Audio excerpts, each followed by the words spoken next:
जय हिंद दोस्तों। आज की इस वीडियो में हम बात करेंगे टेरिटोरियल आर्मी का जो जोन वाइज वैकेंसी निकला है उसके बारे में।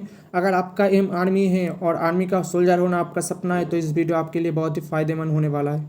बहुत सारे साथियों का सपना होता है आर्मी का, लेकिन हाइट की कम की वजह से आर्मी में भाग नहीं ले पाता। तो टेरिटोरियल आर्मी उन साथियों का एक मौका देता है, आर्मी को ज्वाइन करें और देश को सेवा करें। तो दोस्तों इस वीडियो में हम देखेंगे क्या क्या आपके अंदर एज लिमिट, स्टैंडर्ड के बारे में, सिलेबस क्या रहेगा, दौड़ कितना देना पड़ता है, कौन सी टाइम के अंदर देना पड़ता है, सारे विस्तार से मैं आपको प्रोवाइड करूंगा। तो दोस्तों अगर आप हमारे चैनल पे नए हैं तो चैनल को सब्सक्राइब करके बगल में बेल आइकन को दबा दीजिए और ऑल को सिलेक्ट कर दीजिए, क्योंकि ऐसी हर तरह की जॉब की नोटिफिकेशन मैं अपने चैनल पे प्रोवाइड करता हूँ। तो दोस्तों वीडियो को शुरू करते हैं। तो दोस्तों जोन वाइज जो वैकेंसी निकला है, जो दावा कर रहा है, वो हम बाद में विस्तार में बताएंगे वो सही है कि नहीं। पहले हम देखेंगे क्या क्या एलिजिबिलिटी आपके अंदर होना चाहिए, वो हम पहले आपको विस्तार से बताएंगे। तो टेरिटोरियल आर्मी में जाने के लिए आपका एज 18 से 42 होना चाहिए। उसके बाद फिजिकल स्टैंडर्ड की बात करते हैं तो हाइट होना चाहिए 160 सेंटीमीटर, चेस्ट 77 टू 82 होना चाहिए, आपका वेट मिनिमम 50 किलोग्राम होना चाहिए। उसके बाद हम बात करते हैं जोन 1, जोन 2, जोन 3 और जोन 4 के बारे में। कौन सी स्टेट कौन सी जोन में पड़ते हुए हम पहले देखेंगे। मैं नहीं चाहता कि कोई इन्फॉर्मेशन आपसे छूट जाए, क्योंकि इस वीडियो के बाद आपको कोई तकलीफ नहीं होगा, कोई क्वेश्चन नहीं होगा। मैं सारे विस्तार से बताऊंगा, क्योंकि मैं खुद एक टेरिटोरियल आर्मी में जा चुका हूँ और मैं क्वालिफाई कर चुका था। तो हम बताएंगे क्या क्या होता है टेरिटोरियल आर्मी और टीए का, कुछ फ़र्क सारे मैं विस्तार से बताऊंगा। वीडियो को स्किप ना करके पूरा अंत तक देखिए, क्योंकि ये बहुत ही फ़ायदेमंद होने वाला है आपके लिए।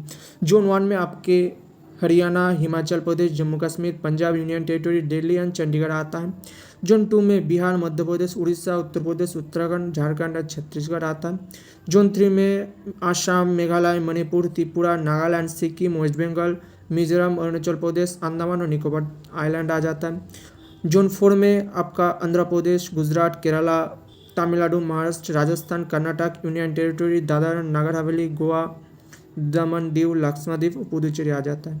इसके बाद आपका एजुकेशन क्वालिफिकेशन मिनिमम मैट्रिकुलेशन होना चाहिए। किसी भी क्षेत्र में, किसी भी ट्रेड में आप जाए तो आपका मिनिमम एजुकेशन क्वालिफिकेशन मैट्रिकुलेशन होना चाहिए। जीडी का बात करते हैं तो आपका 10 में और 12 में किसी भी में 40% होना चाहिए और इस सब्जेक्ट में 33% होना ज़रूरी है। बात करते हैं जीडी के बाद क्लार्क के, तो आपको क्लार्क में पास होना चाहिए और 12 में 60% ओवरऑल मार्क्स होना चाहिए और इस सब्जेक्ट में 40% होना चाहिए, जिनमें आपका English, math, book keeper, accountancy और कंपलसरी सब्जेक्ट होना चाहिए। तो आर्ट्स का कैंडिडेट सोल्जर क्लार्क में भाग नहीं ले सकता। बात करते हैं टेरिटोरियल ट्रेड्समैन के बारे में, तो यहाँ पर आ जाता है chef, washerman, dredger, steward, tailor, support staff. Year candidate must be 10 pass certificate with 40% marks और 12 class pass by 40% marks in total subject. GD का जैसे आपका क्वालिफिकेशन रहेगा, सोल्जर ट्रेड्समैन में भी ऐसे ही आपको क्वालिफिकेशन होना चाहिए। बात करते हैं क्या क्या आपको भर्ती में ले जाना पड़ता है, तो आपको 10 और 12 पास सर्टिफिकेट, मार्कशीट ले जाना बहुत ही ज़रूरी है। आपका कास्ट सर्टिफिकेट, जैसे एसटी, एससी, ओबीसी, कोई भी कास्ट से आप बिलोंग करते हैं तो आपको कास्ट सर्टिफिकेट ले जाना पड़ता है।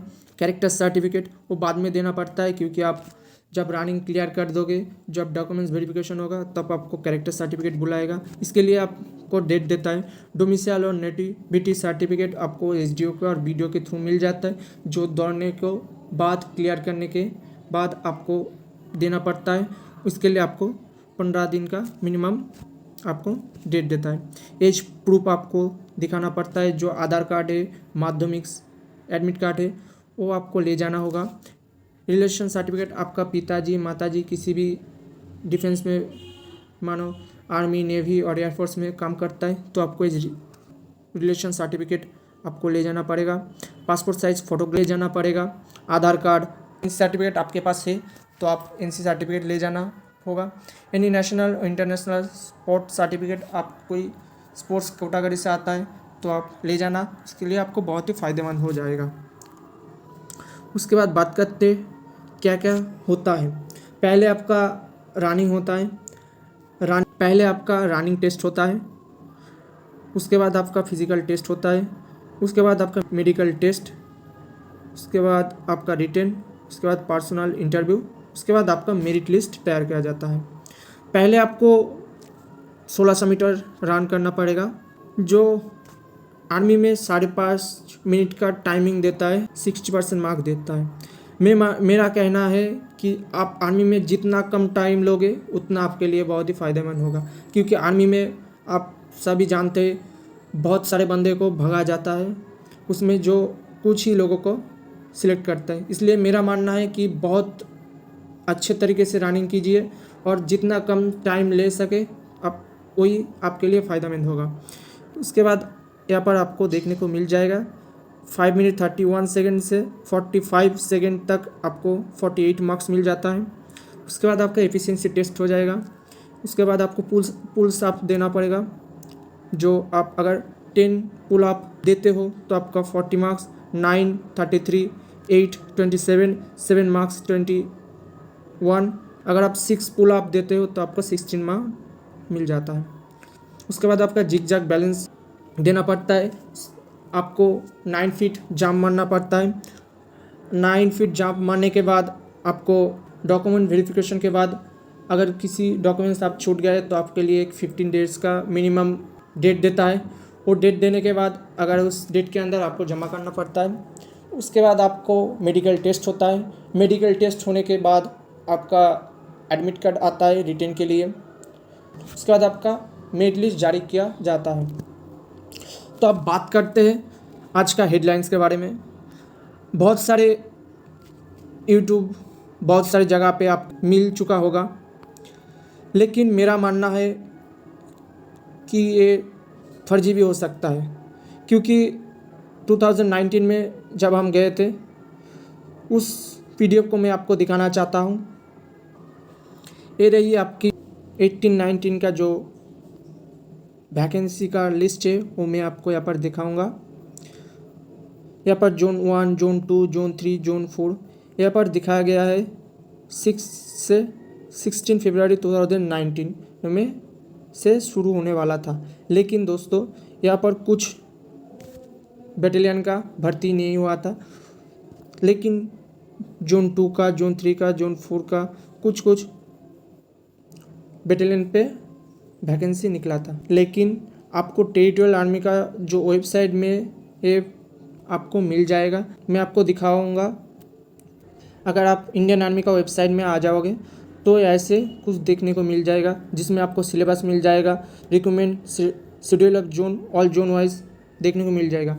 क्योंकि मैं सारे दिखा रहा हूँ, क्योंकि बहुत सारे चैनल में ऑनलाइन होने का दावा कर रहा है टेरिटोरियल आर्मी। आज तक टेरिटोरियल आर्मी जीडी का ऑनलाइन फॉर्म फिलअप नहीं हुआ, वो सारे डायरेक्ट आपका रैली भर्ती हुआ। रिसेंट में जो टेरिटोरियल आर्मी का ऑफिसर का जो एग्ज़ाम हुआ, वही सिर्फ इस ईयर आपका ऑनलाइन के थ्रू आपका फॉर्म फिलअप किया गया था। इसलिए हम कोई कुछ नहीं बता सकते, क्योंकि ऑनलाइन के थ्रू होगा कि डायरेक्ट होगा। उसके बाद बात करते हैं यहाँ पर आपका रिक्रूटमेंट शेड्यूल ऑल जोन के बारे में। अगर आप यहाँ पर क्लिक करते हो तो आपको यहाँ पर आपको देखने को मिल जाएगा, इसमें जो दिखाया था वही है। अगर ऑनलाइन के थ्रू आपका वैकेंसी है तो आपको लिस्ट जारी किया चुका होता। उसके बाद बात करते हैं 2021-22 का जो वैकेंसी होने का दावा कर रहा है, उसके बारे में जानेंगे विस्तार से। तो यहाँ पर आपको मैं बता देता हूँ कि यहाँ पर जो सीरियल नंबर 1, 2, 3 यहाँ पर जो कलका, लुधियाना और पालमपुर का जो 5 सितंबर से 10 सितंबर का जो बीच वैकेंसी भर्ती देखने को दावा कर रहा था, यहाँ पर कोई भर्ती नहीं हुआ। तो सवाल उठता है अब बाकी का जो है वो होगा कि नहीं। लेकिन हम बताने की कोशिश करेंगे। पिछले साल 2019-22 नवंबर जब जला पहाड़ में भर्ती हुआ था, तो वहाँ पर भाग लिए थे, वहाँ पर हम रनिंग क्लियर कर चुके थे। लेकिन और एक जगह पर वैकेंसी व भर्ती होने का दावा कर रहा था, लेकिन उस जगह पर भर्ती नहीं हुआ। ऐसे बहुत सारे आपको रॉन्ग इन्फॉर्मेशन मिल जाता है। ऐसे हम नहीं बता सकते कि ये सही है कि गलत, लेकिन ये हम बता सकते हैं कि ये सही भी हो सकता है और गलत भी, क्योंकि यहाँ पर पिछली बार भी हमने देखा था कि कुछ जगह पे नहीं हुआ, लेकिन जोन 3 में जो कलकत्ता, दार्जिलिंग में और अंडमान में जो वैकेंसी वो हुआ था। इसलिए सवाल उठता है सही है कि नहीं। अगर सही है तो जोन 3 का आपका वैकेंसी 92 सीट है, जिसमें जीडी का 85, क्लार्क का 2, वॉचमैन का 1, हेयर ड्रेसर का 1, वुड आर्टिशियन का 1, चीफ कम्युनिटी 1, जो 27 अक्टूबर से 5 नवंबर के बीच होगा दार्जिलिंग जलापहाड़ में। यहाँ पर सिर्फ दार्जिलिंग WP दिया गया है, मैं जानता हूँ, और दार्जिलिंग का जलापहाड़ में ही होगा। उसके बाद जनरल ड्यूटी 74, जो सिर्फ अंडमान निकोबार के लिए होगा। यहाँ पर अंडमान निकोबार का छोड़ के किसी भी कैंडिडेट अलाउ नहीं है। बात करते हैं जोन 4 के बारे में। यहाँ पर कुछ नहीं दिखाया गया। जोन 2 के बारे में आपको 82 वैकेंसी है, जिसमें जीडी का 71 का होने का दावा कर रहा है। क्लार्क 1, 2 में क्लार्क 2 का chef community, hair dresser, watchman, housekeeper का आपको अलग तरह के वैकेंसी निकले का दावा कर रहा है। 22 से 25 फरीदाबाद में, ऐसे भी भुवनेश्वर में। लेकिन मेरे सोर्स से कुछ सैफ से बात हुई जो बता रहे थे ऐसी कोई नोटिफिकेशन और भर्ती का उनके पास इंफॉर्मेशन नहीं है। तो मेरे को लगता है ये वैकेंसी बराबर गलत है। तो आप भ्रम के वजह से ना जाए, सारी इन्फॉर्मेशन मैं आपको प्रोवाइड करूँगा टाइम पे टाइम। तो दोस्तों, कोई भी जानकारी चाहिए तो आप कमेंट सेक्शन में बताना। आज के लिए इतना ही। नमस्ते, जय हिंद, वंदे मातरम, भारत माता की जय।